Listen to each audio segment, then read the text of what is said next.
ஆண்டவர் இயேசு கிறிஸ்துவில் எனக்கு மிகவும் பிரியமான சூரமங்கலம் குழந்தைகளே, அன்பார்ந்த நம்பிக்கையாளர்களே, அன்பார்ந்த அருள் பணியாளர்களே, அருள் சகோதரிகளே, இந்த வெள்ளிக்கிழமை சிலை பாதைகளை பங்கு கொண்டு தொடர்ந்து நிறைவேற்றப்படுகின்ற இந்த திருப்பலியிலும் பங்கு கொண்டு நீங்கள் எல்லாரும் உங்கள் நம்பிக்கை வாழ்வில் நிறைவாக வல்லமையை பெற்றுக்கொள்வீர்களாக. பிறரன்பு வாழ்வில் நீங்கள் உற்சாகமடைந்து விண்ணை நோக்கி பயணம் செய்ய வேண்டுமென்று ஆசிக்கின்றேன். பிற நம்பிக்கையாளர்களை பொறுத்தமட்டில் எனக்கு பல நேரங்களில் ஆச்சரியமாக இருக்கும். எப்படித்தான் இவர்கள் இந்த துன்பங்களை தாங்கிக் கொள்கின்றார்களோ என்று. ஆனால் ஆண்டவர் இயேசு கிறிஸ்துவில் நம்பிக்கை கொள்கின்ற நாம் கோயிலில் நுழையும் போதே திருச்சிலுவையை பார்க்கிறோம். நமக்காக என்றைக்கும் பிரசன்னமாயிருக்கிற நற்கருணை ஆண்டவரை பார்க்கிறோம். இந்த தவக்காலத்தில் முக்கியமாக பாடுகளின் பாதையில் பங்கேற்கிறோம். நம்முடைய துன்பத்திற்கு அர்த்தம் உண்டு, கைமாறு உண்டு, இறுதியில் அன்புதான் வெற்றி கொள்ளும் என்பதை நாம் புரிந்து கொள்ள வாய்ப்பு கிடைக்கின்றது. பாருங்கள், உண்மையாகவே மிக அழகாக இந்த ஆலய வளாகம், அதிலும் இப்போது அதுக்கு மணிமகுடமாக இந்த சிலுவை பாதை அமைக்கப்பட்டிருக்கிறது. ஆண்டவரே, உமக்கு நன்றி. நல்ல மனதுள்ள அத்தனை பேரையும் ஆண்டவர் நிறைவாக ஆசீர்வதிப்பார். பிரியமானவர்களே, நம்முடைய துன்பங்களுக்கு பல்வேறு காரணங்கள் இருக்கின்றன. இந்த துன்பங்களை எப்படி புரிந்து கொள்வது? சில துன்பங்கள் நம்முடைய முட்டாள்தனத்தினால், ஹெல்மெட் இல்லாமல் கண்ணு முன் தெரியாமல் வேகமாக 2 வீலரில் போகிறது, ஆக்சிடெண்ட் ஆகுது, பெரிய விபத்து, தேர்வுக்கு ஒழுங்காக படிப்பதில்லை, ஃபெயில் ஆகிறது, எல்லாம் திட்டுறாங்க, இன்னும் அடுத்த நிலைக்கு கல்வியில் சென்று சேர முடியவில்லை, சோம்பேறியா தூங்குவது, டிவியில் மொபைலில் வாழ்நாளை வீணடிப்பது, நினைத்த காரியம் கைகூடாமல் இருப்பது, டாக்டர்கிட்ட செக்கப் போகிறதே கிடையாது, அப்புறம் பார்க்கலாம் என்று தள்ளி போடுவது. இப்படியெல்லாம் மனிதர்கள் சில துன்பங்களை தாங்களே வரவைத்துக் கொள்ளுகிறார்கள், அதை அதிகமாக்குகின்றார்கள். அது ஒரு பக்கம். இன்னொரு பக்கம், நாம் எதிர்பார்க்காத விதத்திலே சில துன்பங்கள், சில நோய்கள், சில விபத்துக்கள், நாம் எந்த தவறும் செய்யவில்லை. இன்னொரு பக்கம், மற்றவர்கள் நம்மீது அநியாயமாக சுமத்துகின்ற துன்பங்கள். கடைசி நிலையில் நாமாக மனமுவந்து தியாகம் செய்து துன்பங்களை ஏற்று தேவையில் இருப்பவர்களுக்கு, நம் அன்புக்குரியவர்களுக்கு நல்லது செய்வதால் நிகழ்கின்ற துன்பங்கள். இப்படி எத்தனையோ விதமான துன்பங்கள். அதுவும் அநியாயமாக நமக்கு இழைக்கப்படுகின்ற துன்பங்களை எப்படி தாங்கிக் கொள்வது? என் பாசமான நம்பிக்கையாளர்களே, நம் எல்லாருக்கும் ஆண்டவர் இயேசு இருக்கிறார். இன்றைக்கு பாருங்கள், நற்செய்தி பகுதியில் ஏற்கனவே இந்த வாரமே ஆண்டவருடைய பாடுகள் எல்லாம் ஆரம்பித்து விட்டது போல இருக்கிறது. அடுத்த வெள்ளிக்கிழமை பெரிய வெள்ளிக்கிழமை எனும்போது இன்றைக்கே ஆரம்பித்து விட்டது. ஆண்டவர் உடலிலும் உள்ளத்திலும் பட்ட வேதனையை சொல்ல முடியாது. ஏமாற்றம், வெறுப்பு, அவமானம், ஏளனம் எல்லாம் ஆண்டவர் மீது. உண்மையாகவே எப்படிதான் ஆண்டவர் இதையெல்லாம் தாங்கி கொண்டாரோ என்று நினைக்க தோன்றுகிறது. இன்றைக்கு வாசிக்க கேட்ட பகுதி யோவான் நற்செய்தி 10ஆம் அதிகாரத்தினுடைய கடைசி பகுதி. அதில் இன்றைக்கு வாசிக்கப்பட்ட பகுதிக்கு முன் பகுதி, எவ்வளவு நாள் இப்படியே இருப்பீங்க, நீர் மெஸ்ஸியாவாக இருந்தால் சொல்லுங்க கேட்குறாங்க மக்கள். உடனே நான் ஏற்கனவே சொல்லிட்டேன், நீங்கள் தான் நம்ப மாட்டீங்க. என் ஆடுகளின் குரலுக்கு செவி சாய்க்கின்றன, நீங்கள் என்னில் நம்பிக்கை கொள்ளவில்லை, அது உங்கள் தவறுதான் ஆண்டவர் சொன்னார். ஆண்டவர் சொன்னதை ஏற்றுக்கொள்ள மனமில்லை. இன்றைக்கு வாசகம் இப்படி தொடங்குகிறது, ஆண்டவர் மீது கற்களை எறிய அவர்கள் தயார் நிலையிலே நின்றார்கள் என்று. ஆண்டவர் உடனே கேட்கிறார், தந்தையின் பெயரால் எத்தனையோ நற்செயல்களை நான் செய்தேன், இதில் எதற்காக என்னை கல்லால் அடிக்க பார்க்கிறீர்கள் என்று கேட்கிறார். மன்னவர்களே, நீங்க கூட நல்லது செஞ்சிருப்பீங்க, இருந்தாலும் வார்த்தையால் அடிப்பார்கள், பெயரை கெடுப்பார்கள், உங்களுக்கு தீங்கு செய்வார்கள். ஆண்டவரை போலத்தான் நாமும் அந்த நேரத்தில் கேட்கின்ற நிலையில் இருக்கும்படியாக வாழ வேண்டும். நான் நல்லது தானே செஞ்சேன், ஏன் என்ன அடிக்க பார்க்குறீங்க? உடனே அவங்களாம் சொல்றாங்க, நீ நல்லது செஞ்சதுக்காக ஒன்று அடிக்கல, நீ தேவ நிந்தனை செய்கிறாய், உன்னை கடவுள் என்று சொல்கிறாய், அதனால்தான் அடிக்க போறோம். ஆண்டவர் சொன்னார், திருப்பாடல்ல இருக்குது, கடவுளுடைய வார்த்தையை கேட்பவர்களே தெய்வங்கள் என்று சொல்லி இருக்கிறது. கடவுளால் அனுப்பப்பட்டவர் அவருடைய மகன் நான். அப்படி இருக்கும்போது என்னை எப்படி நீங்கள் அடிக்கலாம் என்று ஆண்டவர் கேட்கிறார். பாருங்கள், விவிலியத்தையே அவர்கள் பயன்படுத்துகிறார்கள் ஆண்டவர் மீது குற்றம் சொல்ல. பிரியமானவர்களே, நம் எல்லாருக்கும் திறமைகள் உண்டு, உருவாக்கம் உண்டு, பணம் இருக்கு, நகை இருக்கு, வீடு இருக்கு, நிறைய பேருக்கு வசதியா இருக்காங்க, படிப்பு இருக்கு, நல்ல வேலை இருக்கு. அன்னைக்கு பைபிளை பயன்படுத்தி அவர்கள் எல்லாம் ஆண்டவரை துன்புறுத்த நினைக்கிறார்கள். உன்னிடம் இருப்பதெல்லாம் மற்றவர்களை அவமானப்படுத்த அல்ல, மற்றவர்களுக்கு வாழ்வளிக்க, மற்றவர்களுக்கு நல்லது செய்ய, மற்றவர்களை உற்சாகப்படுத்த, இருளில் இருப்போருக்கு ஒளியாக நீ இருக்க, பள்ளத்தில் விழுந்து விட்டவர்களை தூக்கி நிறுத்த, உன்னுடைய உயிர், உன்னுடைய திறமை. எனக்கு ஆழ்பலம் இருக்கு, யாரை வேணாலும் எது வேணாலும் செய்வேன், அப்படி இருக்கலாமா? அன்றைக்கு அந்த மக்கள் தங்கள் திறமையை வைத்து, தங்களுக்கு ஞானம் இருப்பதாக நினைத்து ஆண்டவரை தண்டிக்க பார்க்கிறார்கள். பாருங்கள்,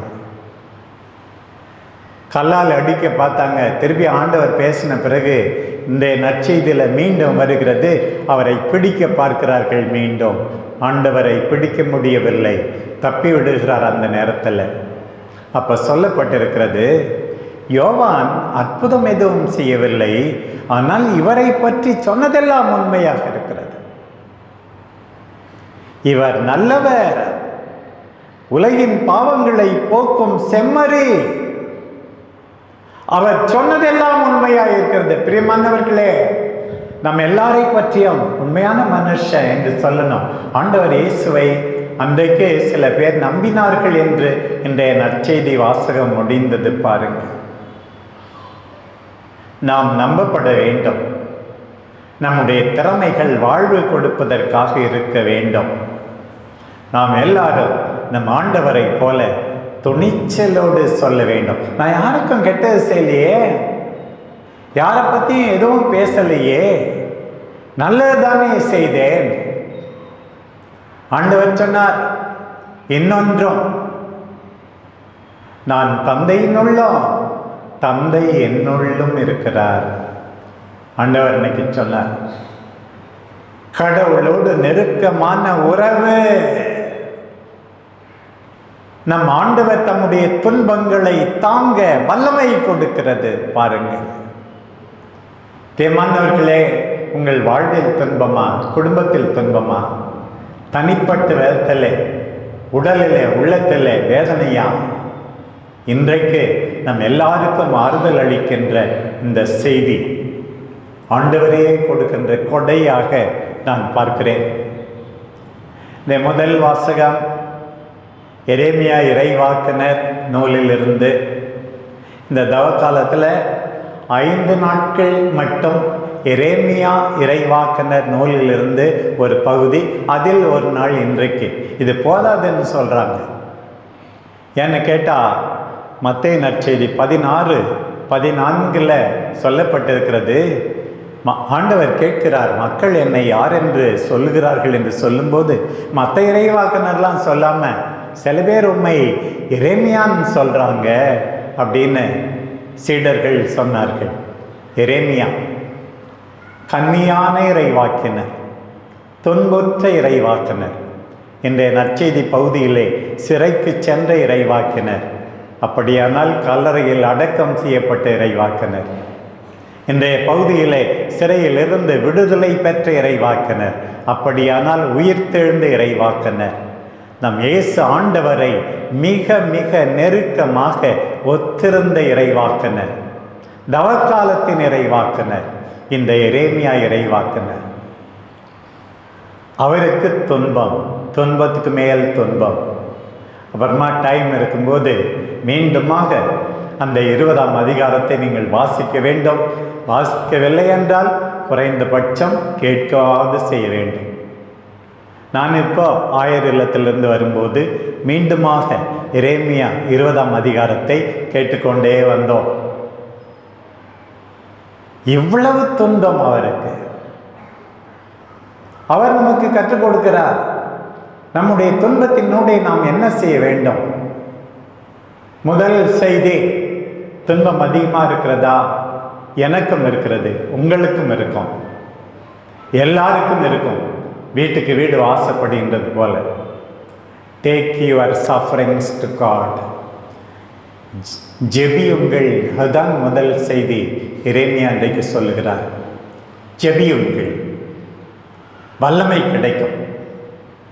அன்னைக்கு இயேசு சாமி ஜெத்சமனி தோட்டத்தில், தந்தையை கூடுமானால் இந்த துன்ப கலம் என்னை விட்டு அகலட்டும் என்று ஜெபித்தாரே.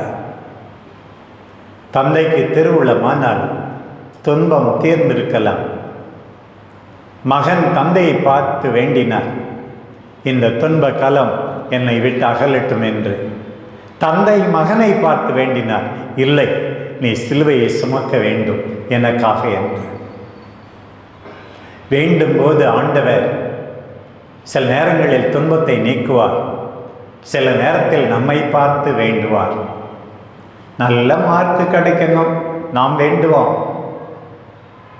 ஒழுங்கப்படி தந்தை உன்னை பார்த்து வேண்டுவார். சமாதானம் வேணும், நாம் வேண்டுவோம். தந்தை வேண்டுவார், உன் வாயை கொஞ்சம் கண்ட்ரோல் பண்ணு, ரொம்ப நீண்ட நாக்கு உனக்கு என்று ஆண்டவர் உன்னை பார்த்து வேண்டுவார். அன்றைக்கு வான தூதரை அனுப்பி சக்தி கொடுத்தார் மகன் சிலுவையை சுமந்து செல்ல.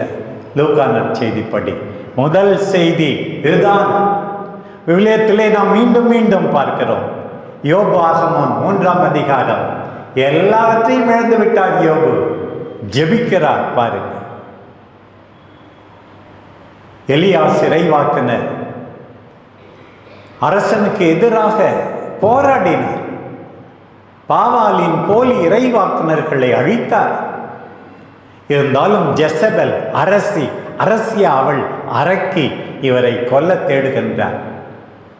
ஆண்டவரை பார்த்துதான் முறையிடுகிறார். ஆண்டவரே, நான் வாழ்ந்தது போதும், என் உயிரை எடுத்துவிடும். 1 அரசர்கள் 19ஆம் அதிகாரம் 4வது வசனம் பாருங்கள். சவுலிடமிருந்து தப்பி ஓடுகின்றார் தாவீது. எப்படியாவது தன்னை காப்பாற்றிக் கொள்ள வேண்டும் என்று கடவுளை பார்த்து முறையிடுகிறார். திருப்பாடல் 57 வாசித்து பாருங்கள். யோனா இறைவாக்குனர் திமிங்கிலத்தின் வயிற்றில் அங்கே எழுதப்பட்டுள்ளது, ஆண்டவரே என்னை காப்பாற்றும் என்று அவர் ஜெபிப்பதாக. யோனா 2ஆம் அதிகாரத்தை வாசித்து பாருங்கள். பிரியமானவர்களே, சிலுவையில் தொங்குகின்ற நம் ஆண்டவர் இயேசு கூட ஏலோயி ஏலோயி லமா சபக்தானி, என் கடவுளே என் கடவுளே ஏன் என்னை கைவிட்டீர்? துன்புறுவோரே புலம்புங்கள், அழுங்கள், ஆண்டவரை நோக்கி கதறுங்கள். சக்தி கிடைக்கும், வல்லமை கிடைக்கும். பாருங்கள், எரேமியா அப்படித்தான் புலம்புகிறார். இன்றைக்கு வாசிக்கப்பட்ட பகுதியில் முந்தைய பகுதி, ஆண்டவரே நீர் என்னை மயக்கிவிட்டே நானும் மயங்கி போனேன். ஆண்டவரே நீர் என்னை ஏமாற்றி விட்டீர், நானும் ஏமாந்து போனேன். ஆண்டவரே நீர்தானே இந்த குடும்பத்துக்கு என்னை கொண்டு வந்தீர். ஆண்டவரை நோக்கி நாம் எல்லாரும் புறம்ப வேண்டும். பிரியமானவர்களே, 2வது செய்தி, பல நேரங்களில் நாம் துன்புறுவதெல்லாம் கடவுளுக்காக, for God's sake. ஆண்டவரே என்னை இங்கே கொண்டு வந்திருக்கிறீர், இந்த நிறுவனத்துக்கு என்னை நியமித்திருக்கிறேன், இந்த வீட்டில் ஒரு உறுப்பினராக என்னை வைத்திருக்கிறேன். ஆண்டவரே எல்லாம் எதற்காக? ஒரு பக்கம் பார்க்கும்போது எரேமியாவின் துன்பங்கள் கடவுளுக்காக. பாருங்கள், எப்போது பார்த்தாலும் அவர் டிஸ்ட்ரக்ஷன் என்று அவர் சொல்லுகிறார். ஆனால் எதற்காக சொல்லுகிறார்? ஆண்டவரே சொல்ல வைக்கிறார். உன் வார்த்தையை பேசாமல் இருக்க வேண்டும் என்று நினைக்கிறேன், அதை அடக்கி வைத்து சோர்ந்து போனேன். உன் வார்த்தை பற்றி எரியும் தீ போல இருக்கிறது. பேசக்கூடாது நினைக்கிறேன், பேசுறேன். பிள்ளைங்களை திருத்தக்கூடாது, சண்டை வரும்னு நினைக்கிறேன், திருத்துறேன். ஆண்டவருக்காக அவருடைய வேலையை செய்வதால் நாம் சில நேரங்களிலே துன்புறுகிறோம். பிரியமானவர்களே, கடைசியா எரேமியா என்ன சொல்றார்? ஆண்டவரே உம்மை நம்புகிறேன், என்னை காப்பாற்றும், உம்மை புகழ்கிறேன் என்று சொல்லுகிறார். அவரை பொறுத்த மட்டில் இயேசுவை போல மன்னிக்கவில்லை என்றாலும், நான் பழி வாங்குவேன் என்னை துன்புறுத்துபவர்களே என்று அவர் சொல்லவில்லை. ஆண்டவரே நீர் பழி வாங்குவதை நான் காண வேண்டும், உம்மிடம் விட்டு எழுதுகிறேன். நான் கூட எவ்வளோ பேர் எனக்கு கஷ்டம் கொடுத்தா, ஆண்டவரே நீங்கள் பார்த்துக்குங்க என்று தான் சொல்வதும். அப்படித்தான் எனக்கு சில பேர் கற்றுக் கொடுத்தார். ஆண்டவரே உன் கையில் விட்டு விடுகிறேன் என்றுதான். அதே போலத்தான் இறைவாக்குனர் ஆண்டவர் இயேசுவை போல, தந்தையே இவர்கள் தாங்கள் செய்வது இன்னதென்று அறியாமல் செய்கிறார்கள், இவர்களை மன்னியும் என்று சொல்லுகின்ற அளவுக்கு தாராளம் இல்லாமல் இருக்கலாம். ஆனால் எந்த நேரத்திலும் நம்மை துன்புறுத்துபவர்களை பழி வாங்க நாம் துடிக்கக்கூடாது. எரேமியா இன்றைக்கு நமக்கு கற்றுக் கொடுக்கிறார். பாருங்கள், 10 to 13 வரைக்கும் உள்ள வசனம்தான் 20ஆம் அதிகாரத்தில். இன்னைக்கு அது தொடர்ந்து பார்த்தா உடனே ஆப்போசிட்டாக இருக்குது. எரேமியா என்ன சொல்லார் தெரியுமா? ஏன் தான் பிறந்தனோ தெரியலையே, என்னடா இறைவனை போழ்கிறார் ஒரு பக்கம், துன்புறுவோரை காப்பாற்றுகிறார் என்றெல்லாம் சொல்லி நல்லா தான் முடிக்கிறாரு. அப்படின்னு பார்த்தா திருப்பி பழைய குருடி கதவை திரடின் மாதிரி ஏன் தான் பிறந்தனோ தெரியல. உனக்கு ஒரு ஆண் குழந்தை பிறந்திருக்குன்னு எங்கள் அப்பா கிட்ட சொன்னானே, அவன் செத்து இருக்கணும்னு சொல்கிறேன். ஏன்னா அப்பாவெல்லாம் அம்மாவை திட்டக்கூடாதான், கடவுளை திட்டக்கூடாதான். அந்த குழந்தை பிறந்தன்னு செய்தியை சொன்னவன் அழிஞ்சு போகணும், இப்படிலாம் சொல்கிறார். அதுக்கு என்ன பதில்? மீண்டும் மீண்டும் துன்பம் வரலாம், நம் பொறுமையை சோதிக்கலாம். அதுக்கு என்ன பதில்? முதல் அதிகாரத்தில், தாய் வயிற்றிலேயே உன்னை நான் தேர்ந்து கொண்டேன், நான் தான் தேர்ந்து கொண்டேன், ஆகையினால் தான் துன்பம். நான் தான் உன்னை பயன்படுத்துகிறேன், நான் தான் உன்னை கட்டி எழுப்ப அனுப்புகிறேன். பிரியமானவர்களே, இன்றைக்கு ஆண்டவர் நம் எல்லாருக்கும் சொல்லுகிறார் பாருங்க. ஆண்டவர் நம்மை தேர்ந்து கொண்டார், அவருக்காக துன்புறுவோம், வாழ்வழிக்க துன்புறுவோம், துன்ப நேரத்தில் ஜெபிப்போம், துன்ப நேரத்தில் இன்னும் அதிகமாக அன்பு செய்வோம். லவ் மோர், ப்ரே மோர். உங்கள் துன்பம் சந்தோஷமாக மாறும், சுமைகள் சுகமாக மாறும். நம் ஆண்டவர் கற்றுக் கொடுக்கின்ற பாடம், நல்லதுதானே செய்தேன், ஏன் என்னை துன்புறுத்துகிறீர்கள்? நான் தந்தையில் இருக்கிறேன், தந்தை என்னுள் இருக்கிறார், எல்லாவற்றையும் தாங்கிக் கொள்வேன். தொடர்ந்து நடப்போம், நம் நம்பிக்கை ஆழப்படட்டும், நம் பிறரன்பு வாழ்வு ஜொலிக்கட்டும்.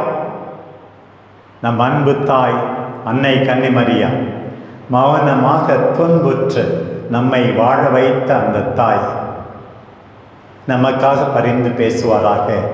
ஆமென்.